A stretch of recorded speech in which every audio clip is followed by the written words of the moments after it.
Hi, Roots and Wings family. Hope everyone is doing well. Today, we are doing an episode on women in leadership, and we are going to be talking about something many women rarely discuss, honestly, the weight of always being the strong one. And for some women, leadership and responsibility do feel empowering, but for others, what started as resilience slowly becomes survival mode. The problem isn't being strong. The problem isn't feeling like you have no choice.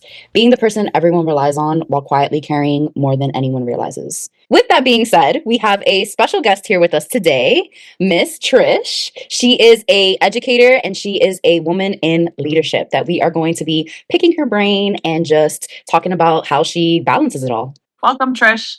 Thank you. Very excited to be here with you ladies today. Yes, we're happy to have you. I'm going to actually jump into one of the lighter questions for you. What would you tell a woman who's chasing their next level? Like if you can give two pieces of advice or one piece of advice, up to you. What would you tell a woman chasing her next level? Because obviously you went from teacher to a woman in leadership, right? Yeah. So there's a big gap there, which we all experience in our careers, businesses. Tell me what you would tell her. A woman who is ready for the next thing, and if she's sort of has the fire, which is the passion and part of the vision, knows that this is what I want, don't question yourself. Go for it.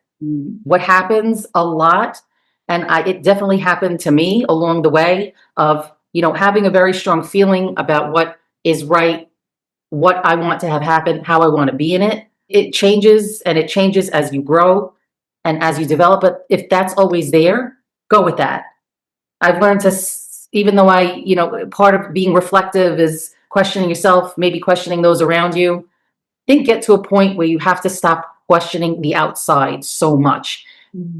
Because what happens once you get to a position, and I'm currently almost 14 years in this current position.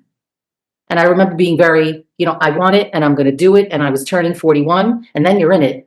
And you get what you wanted, and you're like, woo, and there's no going back. I'm not the same person today that I was then, whereas now, if a decision has to be made or a question comes up, you just have to act in the moment. Mm-hmm. And all of that it might be that I've had this conversation previously, so the response is natural. Sometimes it's something completely new and different. A new problem comes up, and you make a decision, you say something, but I know you also have to be, if something is for the general common good, you don't always get it right in the moment. Mm-hmm. And I think being honest about that, I believe in, a leadership style that's very transparent, that is reflective. We'll do this now and we'll see how it went. And if needed, go back. So what I say today, is sort of based on the experience and the information at hand, but nothing is truly fixed and in stone. And, so it's kind of like that quote when they say leap and the wings will appear. Oh, I don't know that quote. Do we know that's one of my favorites? Leap and the wings. Yes. That is. You're just taking a chance, and whether it's right or wrong, whether it's right or wrong, you deal with it as it comes, right? Because we are imperfect people, so we're all flawed. Right. But I think it goes back to your code and how you operate, and it's sort of, for me, it's like do the right thing. The want is always the best for everyone. So the intention is good. Yeah. So then with that, you trust yourself. And the wings will pop out. They have to. Your wings don't pop out, you're going to hit the ground. How do you deal with knowing that you're not going to please everyone? Oh, yeah. You just, right. The people pleasing is part of it. Yeah. That I think a lot of women struggle with. Mm-hmm.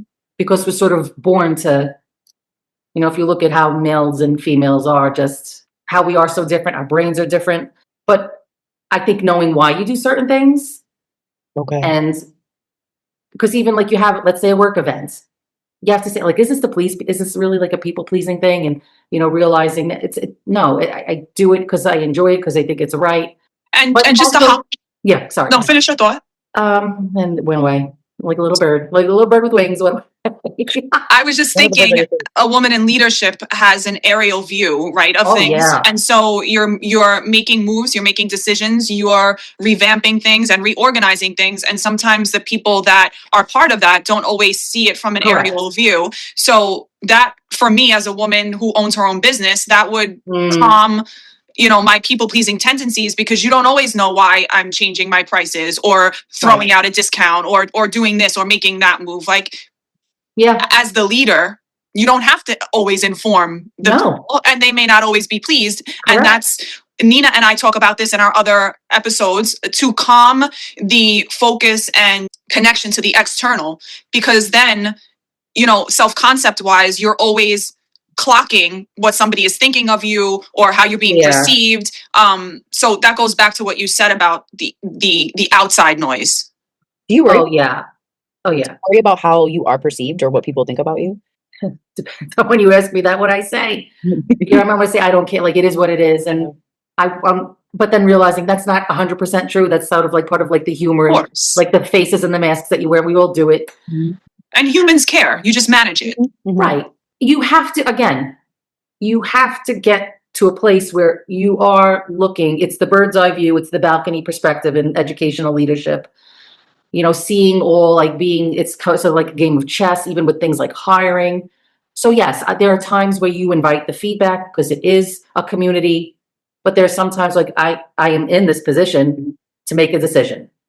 It's if when you can't reach consensus, or, like, here's the yes or the no, here it is. And it's not always up to the community feedback.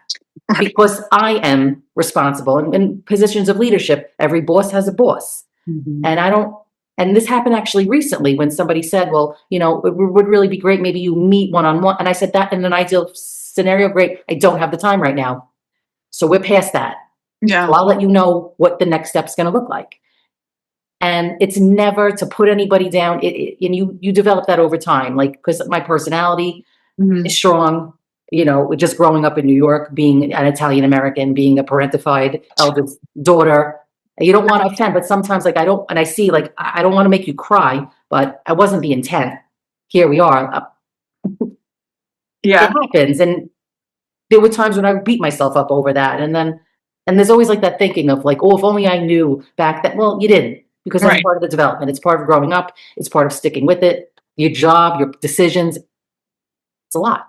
Yeah. But do you feel you're a natural born leader, or do you feel like those skills have developed over time? So interesting. That's so interesting, because I did this activity, introducing myself, let's say, to new staff, and I show my picture of when I was like 3 months old. And I've done this with staff. I've done this in a training session, like, sort of close your eyes, raise your hands if you have this, raise your hands if you have RBF, raise your hands if you have BDE. And then the next slide is like, here's my picture. This is me at 3 months old, big DeVito energy. And it was sort of, people said, well, you had that position when you were born. And I really wonder how much of it is nature, how much of it is nurture, how much of it is trauma, and you'll never know. You'll never have that moment where you could say, okay, here is everything explained. So I think part of it is pecking order. I think it's being the firstborn. I think it's, second generation Italian American. It's what work means, but I will say now, I enjoy it. The path I'm on is not the one I expected that it would be. It really isn't. But it was sort of like being presented with something at the time, jumping on it. And when I tell you, for the first couple of years, you wonder, like, will this position be the end of me? Because I was so, like, emotionally sensitive, much more, I wasn't as mature as I am now. It's the same job 14 years ago. 14 years younger, you're not the same person. No. But I could have done other things, but sticking with it and sort of being through that, but also not knowing what's next. Right. And I think the question was like, what came first, the chicken or the egg in leadership? I wanted to ask you, just to piggyback off of the eldest daughter thing. We have a lot in common in terms of our backgrounds: Italian American, big Italian family, eldest daughter. Yep. Very much in the role of like the caretaker, the helper, the fixer, the doer. Have you felt that people come to you when they need you? Oh yeah, of course. Does that roll over into where we're different is the astrology. We don't have to go to the podcast. Of course, people come to me. I'm the weird air sign that she calls. The weird air. Ready for Cancer season in 2 days. Water signs. Kidding. I love it. I love that. You know what it was last night? I met somebody, and I just kind of knew. You feel the energy, and I didn't want to ask. and they were talking, and I see they were actually talking like this, like I do. And finally I said, when's your birthday? Because I said, well, no, I didn't ask. I said, my birthday's coming up June 28th. And then his was like July 14th. I said, oh my goodness, there we have it. Of course. Also on the same, in a similar position in the leadership role, 16 years younger, who I was just like, you know, there were just like sparkles Yeah. in the eyes. And whereas Elaine will be like, yeah, no, thanks. I'm good. Like, but isn't that fantastic? I like that. Who wants us all to be the same? Yeah, You I think want it's to be in a world great. of 100 me's or no? I think it's great.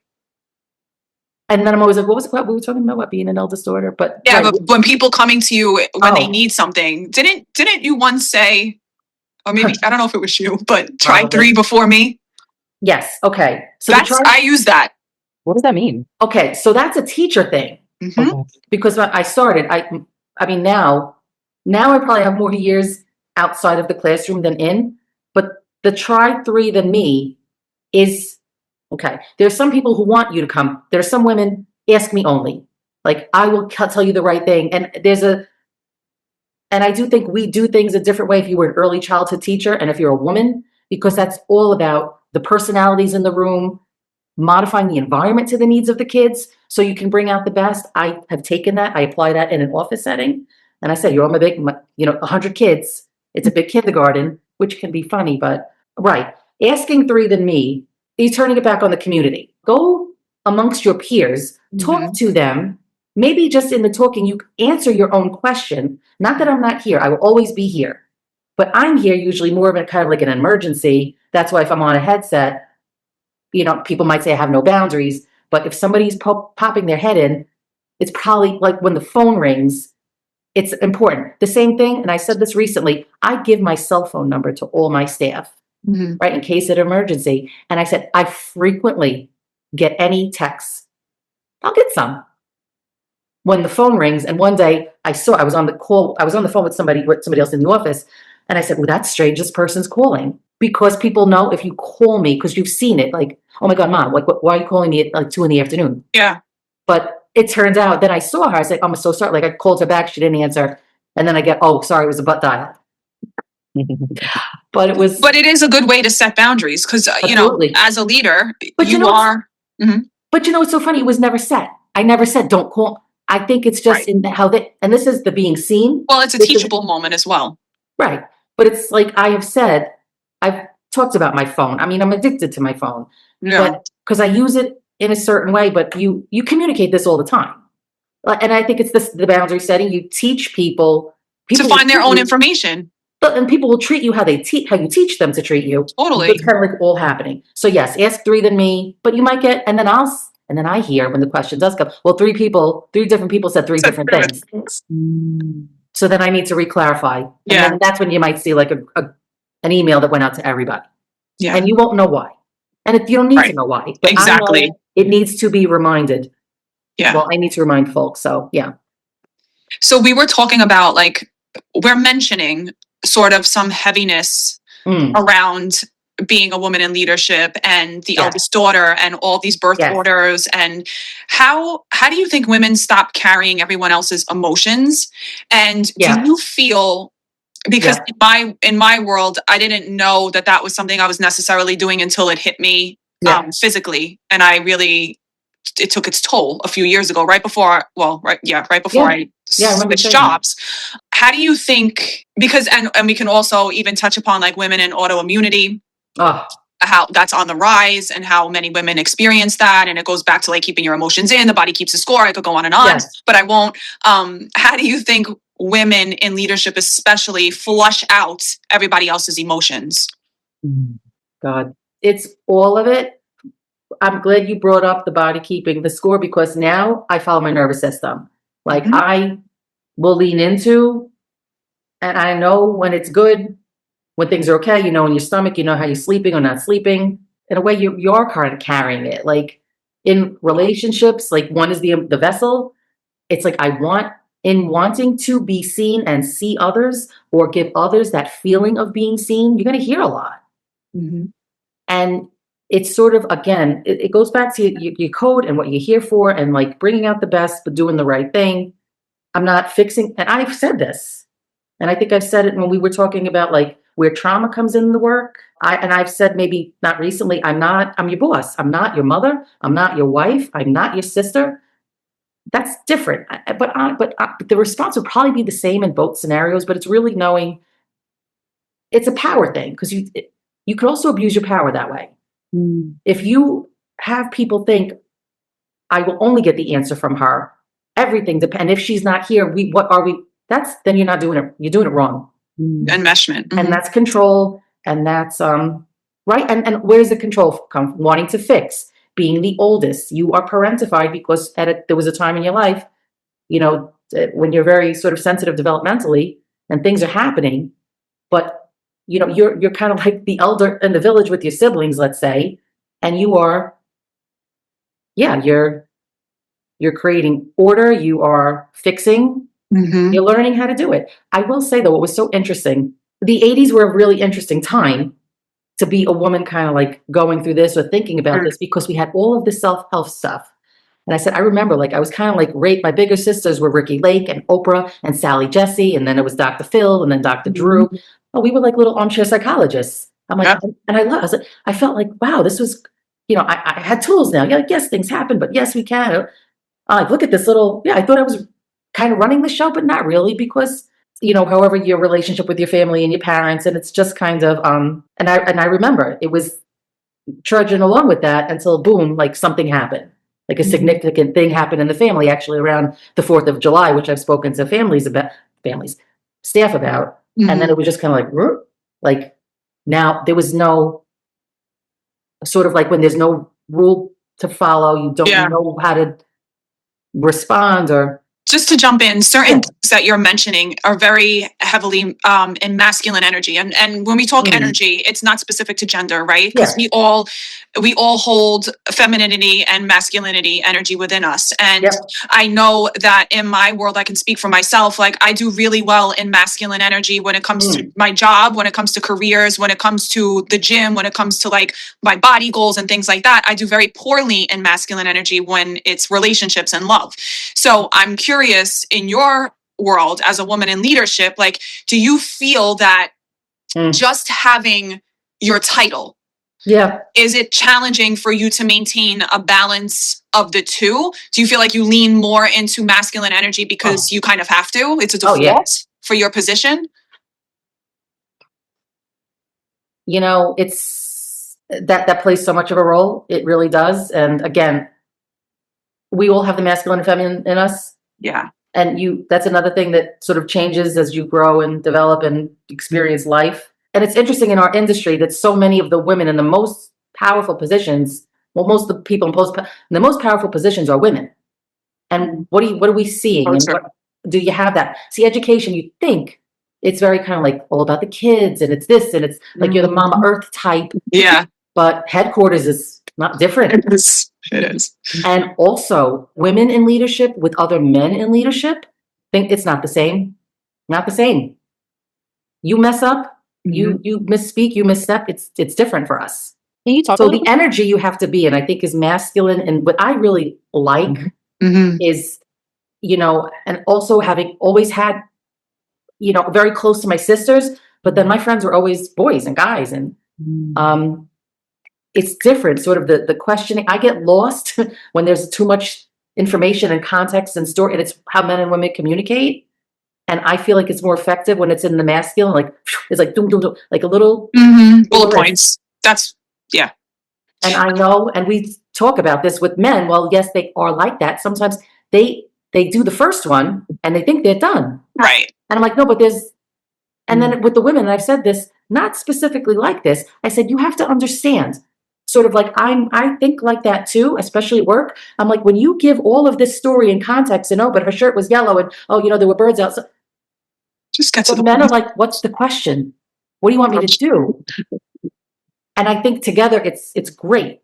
And I feel like sometimes I'm doing both because you'll see. I mean, I will just take us down a path and the birds came and then there was a squirrel and everything else, which I think is very feminine.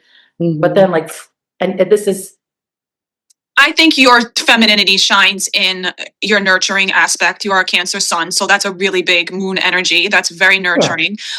You love to cook. Yeah. You love to like gather and like make people feel comfortable, feel yes. good. That's very much feminine energy, and it's nice that you're able to bring that to your title as a leader, right? Because I've worked absolutely places and supervisors did not provide that, did not make that make it feel like a home or make it feel like you're even basically welcome. So yeah, I think that's the part where your femininity really excels. And I'm only bringing this up because I want this message to be like spread amongst women out there, is like, find your balance. You can have a title, you can have degrees, you can be the matriarch, you can be all of these roles, but find where your femininity is somewhere in the mix. Because a lot of women, I'm not going to say all, but a lot of women do well also in feminine energy. And where we see burnout, where we see exhaustion, where we see autoimmune conditions, and these levels of just like depletion in women, is because that's so unbalanced. And if you don't find your little niche, like you do your cooking, I have my own, Nina has her own, like if you don't find your little niche, it's constantly strategy, thinking, planning, doing, executing, fixing. That's really hard. That's really hard energy on a woman's, a feminine's body, right? So that's just like the message out there. You be whoever you want to be, love up the energies that you're in, but like find your little niche and spread it. Is there anything else aside from cooking that you do to kind of recalibrate and recharge and ground yourself? Or I have like a go-to person? I am also an introvert. People don't believe me. I'm a hardcore INTP. I am a night owl. Being a night owl has served me well. And even as a kid, I was like, I'm awake and maybe the whole world is asleep. I can explore my interests. I could listen to my music. I could read my book. No one's coming for me. If I get a text, I'm like, hey, like, that's so funny. I was hosting a party last night up here, doing the cooking, doing the thing. I love it. Also makes me crazy. If you see me like I'm not the best. No. I'm not, like, I need the people to show up when I'm done. And then I can go and hide in a corner, because it's so much, and it takes so much to get the carnival from your head and execute. It was basically the other day, it was Thanksgiving dinner, that breakfast that we did. It was anyway, hosting a party last night, and my phone rang. And I looked down. I was a Peace Corps volunteer. That's how I learned Spanish. So I was working in the Bronx as a young teacher. I really wanted to understand the community that I was now part of. Parent-teacher conference in Spanish and not having to rely on someone. So from 98 to 2000, I was in South America and Paraguay, because now, and the World Cup was big, that of course, and now we were going to like the games in South America. Well, now they're all gathering across the country. I didn't join them, but someone called and he had somebody else. We were good friends. And he was like, Trish, I knew it. He's like, it was like 10 o'clock at night. And I'm hosting. I took the call. And then he was like, can we FaceTime? I said, yeah. He's like, I knew you would pick up. He said, I knew if I call, you would pick up. Like, that never changed. And it was so good.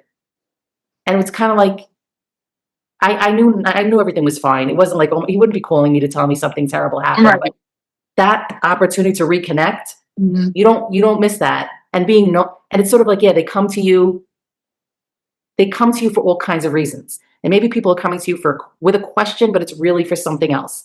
And I am fine being that person, because if it's too much on me and I'm exhausted, I don't answer. Good. Oh my God, they'll be so disappointed. No, they'll be fine. Whatever. You're living your life. But I'm so glad I did pick up. You find your own balance. Yeah, it's important. And sometimes people because I've also been on this part of my own self-care, and I've said this: buy the tickets, do the thing. If something costs, tickets are so expensive. Let's say they're $200. I'm saying, okay, well, if you think you'll die tomorrow and you'll have $200 in a bank account somewhere, spend it now. Pour into yourself now. Be the person, be the aunt. I don't have any bio children. That's it. You know what? We'll have such a great time. Let's do it. Maybe you have to miss school. Maybe you pay more than you wanted to. But that's sort of being good to yourself, getting the oxygen, putting the mask on so that you could then be of better use to others. I mean, they tell us this on airplanes, and women know that. The men might be like, wow, they might be like jump into the fire because they'll go and act. And we're like, no. And then. Can you agree that being the strong one can sometimes move over into just like sheer exhaustion? Absolutely. I tend to be the person Mhm. I don't sleep enough. I don't sleep. I am an insomniac, dealing with all the autoimmune things and trying to fix, and I think getting better. It's the and you don't know if it's the job, if it's you. You know, I have more years behind me. I can't believe I'm saying this because I still feel very much like in the want to really do a great job. You know, I could probably within 2 to 3 years be retired. I don't, but I'm not there. And you have to kind of, it's like being in the ocean and being on a surfboard. You have to kind of like see where the burnout might come. But there's some days where especially June is always a big month. And Yeah. wrapping up a year, I'm already, but thinking about September. Like Yeah. for me, it's done. That's why it's like, have your bagels, let's celebrate. But Have I'm your done. bagels. Like get out, Bye. Get enjoy out. the summer. And the cabinet knows we already have meetings on the calendar for summer planning every 2 weeks because everything goes so fast. And I think for me, like keeping it all okay, not having like a surprise, not leaving it till the end, and then that Yeah. last week in August. That's why I don't want my staff. I said my vision is I don't want anyone to have a knot in their stomach on Sunday night. Like as hard as the thing may be, but I enjoy going in. It's not going to. I feel supported. It's Well, being proactive that way and on top of things is also really good way to Yeah. support the nervous system, right? Because Yeah. leaving things to the end or leaving things rushed or leaving things undone, that just adds more pressure that doesn't have to be there. So Right. it's great to be proactive. Procrastination is a big part. I'm a huge procrastinator. Huge. You know, I'm doing 15. We all do. Like the work weeks. It's like we have all these Multitask. drafts. It's Totally. like, finish it. Because then you sort of like, of course you're going to burn out and you're going to, you know, cry in your car. I'm a big crier in my car. I'm very emo that way. Being born in June.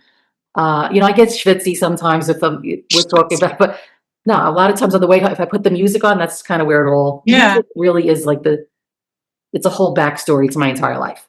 That's what it's feeling. Music is feeling. I think the main message here for this podcast is to really just find your way as a woman. Like find your niche. You can be the boss. You don't have to be the boss. You know, all these hats that we wear is really like whatever you are, be a good one. Yeah. Basically. Yeah. You're with yourself wherever you go. You can move across the world. You can have different jobs, but you're still taking yourself with you. Always. And to know your strengths, to know where you excel in your masculinity, femininity, all of these things. That's how a job well done and it's thriving personally. Right? Just to have that balance. Because you'll never know. You'll never know. There's some people who are brilliant artists in their lifetime who are never discovered until 100 years later. You'll never know. Celebrate things. But I will say this. You do get enough feedback. I'm very always sort of like listening and it's sort of anticipating. Some people might say that's hypervigilance. The anticipating of sort of what will come next. At this point, you know, I also feel strongly that we shouldn't have to pass on and have the community gather and eulogize somebody and say all of these wonderful things after they're gone. At this point, I've gotten enough sort of feedback from either work or who I am in life, and you're never going to please everyone. And I've gotten enough feedback that is reinforcing to me saying I'm doing the right thing. Like the general impression, you may not know me personally, and you know, your name will come up, especially in our industry when you're doing something for a long time. And then you meet people. It was so fun. It happened last night. And I was like, oh, you work like 5 minutes away from me for a long time. Like, do you know who I am? And I had to give like the full name and the title. They were like, oh my God. But it's not going to be, oh, I heard you're a real miserable. It's generally what I would want people to be saying about me, my office, my staff, because it's when you're at the top, it's sort of you represent. And you're the figurehead of the school, the office, whatever, and then the larger organization and who we are. And when it's no longer my time and somebody else comes in, they'll do it their way. Hopefully in communication and in collaboration with the people who are actually doing the thing. Yeah. This is fun. Yeah, it's a great conversation. It is. This is what I love this. I do have another question. When you were a little girl, or like an adolescent, like I'm picturing like teenage Trish, I'm picturing 8-year-old Trish or 8-year-old Trish, these stages, right? When Those you are big were ages. that go-to person for your sisters, like how did you, because as a child, I'm trying to picture like having that weight on your shoulders. Like how did you kind of like release that? I didn't do it very well because it's so funny. And just, I've been thinking about this so much because we presented on, building psychological safety and emotional intelligence into an office dynamic, thinking about past childhood, when you learn certain things, when things happened. I had no idea what I was doing as a kid. I was doing the best that I thought I needed to do. I was probably hard. I was hard on my sisters. We didn't have that type of dynamic. And even when my sister was in the office, I asked a colleague, I said, would you ever think she and I are sisters? And he said, nope, no. It's more like a mom. She was 6 years younger. I remember being in 8th grade when 1987, which was a big year going from elementary to high school, they actually voted me best listener. All I did was take it in, and the people around me now are the people that have always been around me. And it was always about, making sure they were okay and heard. Nobody knew anything because the face was always, there's nothing to see here. There's nothing to see what's going on in the home, what's going on in my head, what's going on. And I masked up a lot. And it was a lot of years of figuring out who you are, not wanting people to know who you were, or things you had been through. Because you know why you were like that? I'm sorry? Do you know why you were like that? Trauma. It was trauma response. 100%. Now I understand it as an adult, and that's where the control comes from. That's where and it's sort of like, well, doesn't go away. Nothing ever goes away. But it forms you, and I think a lot of people sort of look at their past and treat it like something to be overcome. I'm not going to talk about this, but every type of experience informs, it changes you. Hopefully you learn from it. I know how much it was part of your story, but also I think just doing the work, understanding, what the priority is now. Like for me, I was like, if you're going to stress me out to the point where I'm going to be, I don't have time right now. Whereas I would never say no to anybody. So the biggest piece to healing or being able to move forward in that capacity is integration. And that's what you're talking about. A lot of people feel like they need to fix. Yes. They need to continuously heal. The idea that you have to continuously heal is also a trauma response, right? Because it's preventing you in some aspect from integrating. It's your story. You don't have to love it. You don't have to hate it. But if you take parts of it along with you, it's now not this big monster, right? Yeah. And it doesn't become your identity. It just becomes a story that you can tell, and it takes away the power of it. Yeah, but also some things you just can never live with. And I think there's some things, and I think it's also like your story. You could meet somebody who's been through very similar things, and you sort of want to, and it's realizing you got to do your time. Yeah. You got to do your 40 days and 40 nights. And some of it's age. Do your bid. Sorry? Do your bid. Yeah. What does that mean? A bid, like a bid in jail. Oh. Jail sentence, a bid. Sorry. Yeah, whereas like for me, growing Catholic school, Roman Catholicism, like all of these, it's so funny. All of these things that you say, like your 40 days and 40 nights in the desert, you're going to have to struggle. You're going to have to wrestle with it. And and it's sort of like, I can't do this with you right now. And they might not even know what you're talking about, but it's just kind of like, I'm an elder and trust me on this one. Yeah. So, I'm also at work and I got a million things going on, but I think people don't appreciate, well, you couldn't, like just how much comes up and that goes on, and all of these like big, heavy things. You ladies know more better than anyone in the work that we do. I mean, these people are coming in just with a lot and having reactions in the moment, and you want to be part of that dance sometimes, and it's very, it's trying to always find a solution. Wow.